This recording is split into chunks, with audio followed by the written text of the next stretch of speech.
মাজৰ চেও খচালিৰ কামি চাৰিজন মানুহে কান্ধত তুলি নিব চাৰিজন মানুহে কান্ধত তুলি নিব নৈৰ ঘাটলে বুলি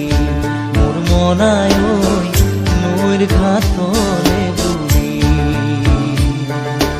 দেহৰ ভৰসা নাই বুজিছানে নাই দেহৰ ভৰসা নাই বুজিছানে নাই আজি হাঁহি আছো ক'বতো নোৱাৰো